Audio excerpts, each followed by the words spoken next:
తెలియనివ్వడు పరమేశ్వరుడు. అది జరిగిపోయిన తర్వాత అనిపిస్తే మనకు అరే అరే అలా చెయ్యకపోతే బాగుంటుండే, నేను ఇవాళ ఈ కష్టం రాకపోతుండే, ఇవాళ ఈ దుస్థితి నాకు రాకపోతుండే. కొందరు చేస్తుంటారు, మధ్యవర్తిత్వాలు చేస్తుంటారు. ఎవరో ఏదో 10 లక్షలు అప్పు తీసుకున్నారంటే తెలిసిన వాడని షూరిటీ సంతకం పెడుతుంటారు, మంచోడని పెడతాడు. అదో 5 ఏళ్ళు నడిచేటువంటి ఒక చిట్టి అనుకోండి, దానికి పెడితే 5 ఏళ్లలో వీడు కట్టలేదు, రూపాయి కట్టలేదు.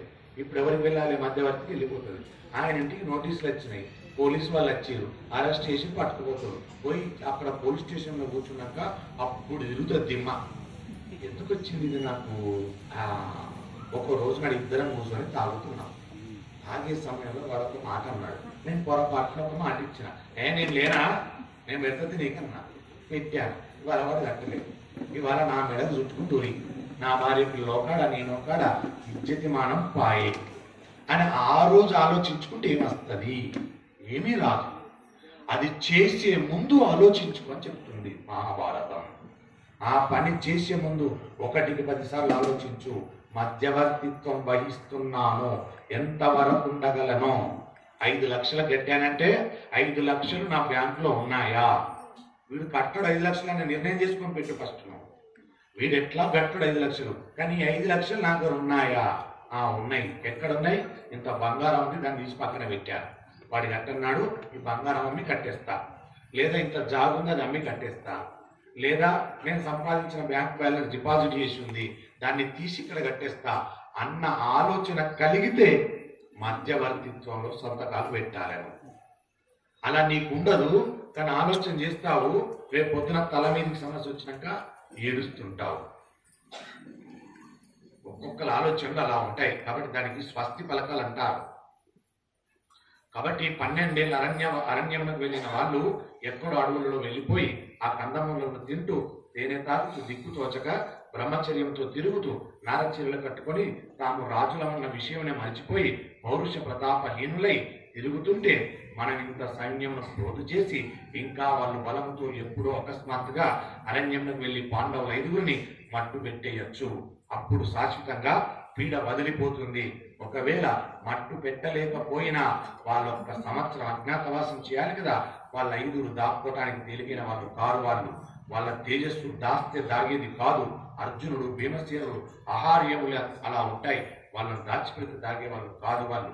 కాబట్టి వాళ్ళ తేజస్సు అలా ఉంటుంది, వాళ్ళని చూస్తేనే తెలిసిపోతుంది వారంతటి పౌరుష ప్రాప్తోపేతులని, అంతటి తేజవంతులు. అటువంటి వాళ్ళు ఎక్కడ దాక్కుంటారు? ఏ రాజ్యంలో ఉంటారు? ఏ రాజ్యంలో ఉన్నా మనం కనిపెడదాం, మన పనే కనిపెట్టడం కదా. కాబట్టి వాళ్ళు తప్పకుండా ఎక్కడుంటారో అక్కడ కనిపెట్టి వారి యొక్క ద్రౌపది దేవి ఎక్కడ ఉంటుందో అక్కడ దాక్కుంటుంది. ఎక్కడ దాక్కోలేదు, వాళ్ళు ఎక్కడ దాక్కున్నా తెలిసిపోతారు. తెలిసిపోతే వాళ్ళను మీరు ఇక్కడ ఉన్నారని ఒక మాట అంటే చాలు, వాళ్ళ ధర్మం ఉన్నవాళ్ళు కాబట్టి ఒప్పుకుంటారు, చచ్చిపోతారు, అరణ్యవాసం అంతా పోతుంది. కాబట్టి ఎప్పుడు అవకాశం వచ్చినప్పుడు సైన్యంతో వెళ్ళి మట్టు పెట్టేద్దాం. అప్పుడు పాండవులు ఏమయ్యారో ఎవరికి తెలియదు. కొన్నాళ్ళకు ప్రజలు కూడా మరిచిపోతారు. మనం హాయిగా రాజ్యం చేసుకొని ఒకరి నోట్లో ఒకడు ఉంచుకొని బ్రతుకుదా, అంతే కదా. నువ్వు ఇలా చేసావంటే నేను ఇలా చేశాను, ఒకటి బ్రతుకులో ఒకడు ఉంచుకున్నట్టే జరుగుతుంది. అప్పటికి ఏమవుతుంది? అంత రాజ్యం కలిసి వీళ్ళు 5 ఉంటారా? నేను ఇట్లా చేస్తే రాజ్యం వచ్చింది ఒకడు అంటాడు, నేను చేయబట్టి రాజ్యాన్ని ఒకడు అంటాడు. ఒకడు జుట్లు ఒకటి పట్టుకుని కొట్టుకు సావటానికి తప్ప దేనికి పనికి చేయదని అంటే వాడికి ఆలోచన రాదు. అప్పుడు పాండవులు ఏమయ్యారో వీళ్ళకి తెలియదు. కాబట్టి పీడ వదిలిపోతుంది అనుకున్నారు. ఆ దుష్ట చతుష్టయం ఉన్నటువంటి నీచ నికృష్ట గుణములు కలిగినటువంటి దుర్యోధనుడు, ధృతరాష్ట్రుడు, కర్ణుడు, దుశ్శాసనుడు, దుర్యోధనుడు, శకుని. కాబట్టి దీనికి మీ రాజ్యము శాశ్వతంగా అపహరించడానికి మీ తేజస్సులకు భయపడి మీతో యుద్ధం చేయలేక ఇలా పణం పెడుతున్నాం అని అనరు. పైకి మాత్రం అనరట్లా. లోపల మట్టుకు మనం గతంలో చెప్పుకున్నాం, ధర్మరాజు గారు ధర్మమున కట్టుబడి మాత్రమే కూర్చున్నాడు. ఏ ధర్మమో ప్రతిజ్ఞ అనేది చేసున్నాడు. ఆయన ఏదన్నా చేస్తే అదే ధర్మం అంటాడు ధర్మరాజు గారు. ఆయన ఒక ప్రతిజ్ఞ చేసుకుని ఉన్నాడు, ఎదుటి వారు ఏది చెప్పినా నేను దానికి వెనకడుగు వేయను, చెప్పింది చెప్పినట్టు చేస్తా, రివర్స్ లో మాట్లాడను, మారు మాట మాట్లాడను అనే ప్రతిజ్ఞ చేసుకొని ఉన్నాను కాబట్టి అది నా ధర్మము అన్నాడు. మనమంతే ఒక ప్రతిజ్ఞ చేసుకున్నాం, మహాభారతం విన్నాను, ఆదివారం మాంసాహారం మత్తు పదార్థాలు ముట్ట అని ప్రతిజ్ఞ చేసుకొని ఉన్నాం. నా జన్మ పోయినా నేను ముట్టనన్నప్పుడు ఆ ధర్మాన్ని అలా పట్టుకొని ఉండాలి. ఇంకో ప్రతిజ్ఞ చేసుకున్నా, బ్రహ్మ ముహూర్తంలో లేవాలి, స్నానాధికాలు చేసుకోవాలి, ఇంటి యందు దీపారాధన ఇంటి యజమాని పురుషుడిగా నేను చెయ్యాలని ప్రతిజ్ఞ చేసుకున్నది ధర్మం. ఆ ధర్మాన్ని పట్టుకుని నెరవేరుస్తా. ధర్మరాజు ఎలా పట్టుకుంటాడో అలాగే మనం పట్టుకోవాలి. ధర్మం అంటే అంత అద్భుతంగా ఉంటుంది. కాబట్టి వారు అరణ్యంలో వెళ్ళమనలేదు, మీరు అరణ్యవాసం అజ్ఞాతవాసం చేయాలి అన్నాడు శకుని. వాళ్ళు చేయలేరని అనుకున్నాడు. వాళ్ళు చేస్తే ఏమిటన్నది ఆలోచన లేదు. అప్పటికి చేస్తే మరలా జూదం ఉన్నది, మళ్ళీ ఆడుదాం, మళ్ళీ ఓడిద్దాం, మళ్ళీ పంపిద్దాం అని ఆ మహర్షి కనబడి అప్పటికి చేస్తే ఆ మహర్షి కనబడి ధర్మరాజుకి అక్షయ విద్యను ప్రసాదించాడు. అక్షయ విద్యను ప్రసాదించే సమయానికి పరమేశ్వరుడు మనకు నైవేద్య ప్రసాదాన్ని పంపించాడు. నైవేద్యాన్ని గౌరవించుకున్నాడు. హరే రామ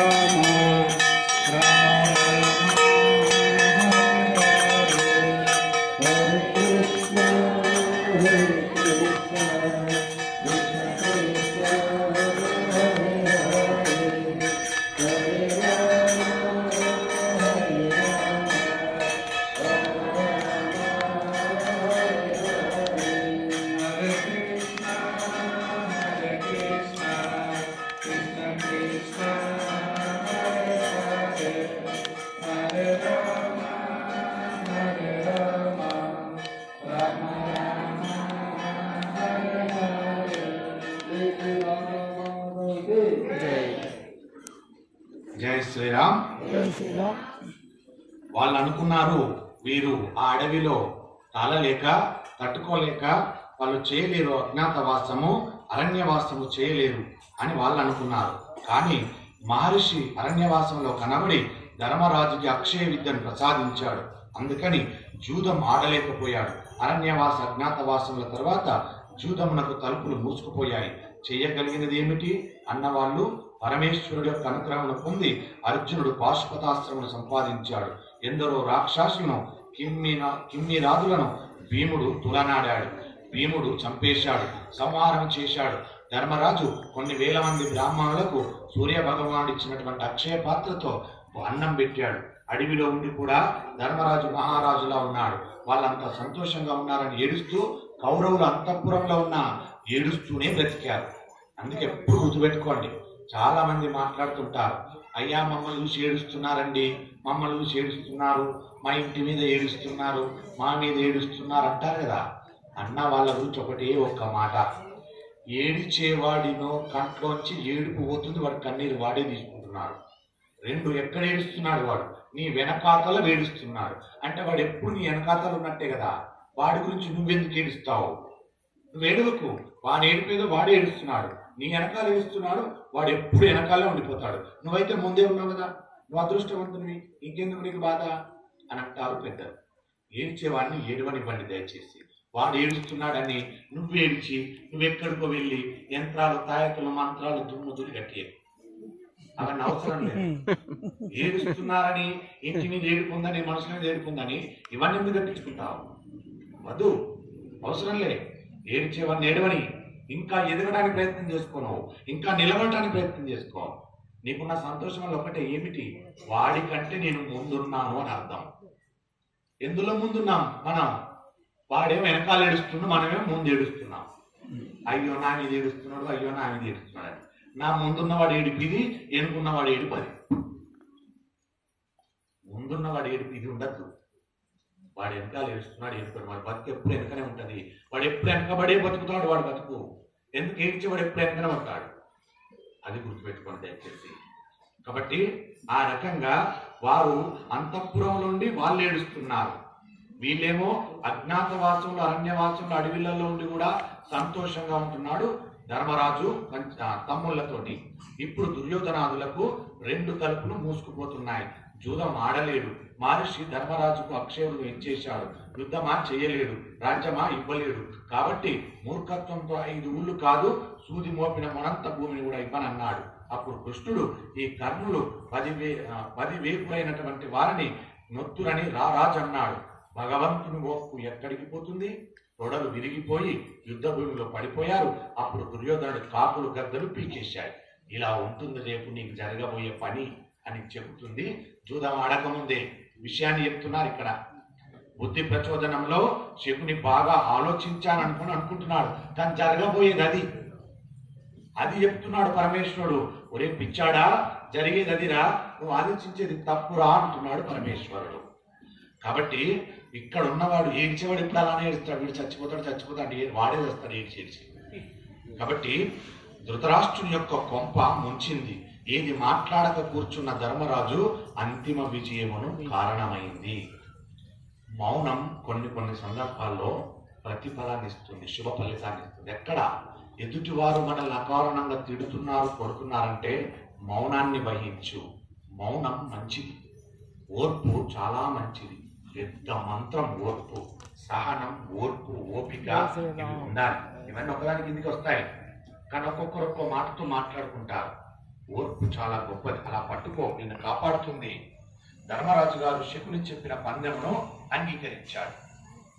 ధర్మరాజు గారు మాట్లాడకుండా సరే మీరు అన్నటువంటి 12 ఏళ్ల అరణ్యవాసము, 1 సంవత్సరం అజ్ఞాతవాసం చేస్తాం ఏదైనా రాజ్యంలో. మళ్ళీ కనబడితే మళ్ళీ 12 ఏళ్ల అరణ్యవాసము, 1 సంవత్సరం అజ్ఞాతవాసం అనే పందెం పెట్టి చేస్తున్నాడు శకుని. ఆయన ఆలోచన ఏంటంటే మళ్ళీ ఎక్కడో కూడా దొరుకుతారు, మళ్ళీ పోతారు, మాకు రాజ్యం ఉండిపోతుంది. ఎంత అద్భుతంగా ఆలోచిస్తారో చూడండి, నీచ నికృష్ట గుణములు ఉన్న వాళ్ళు.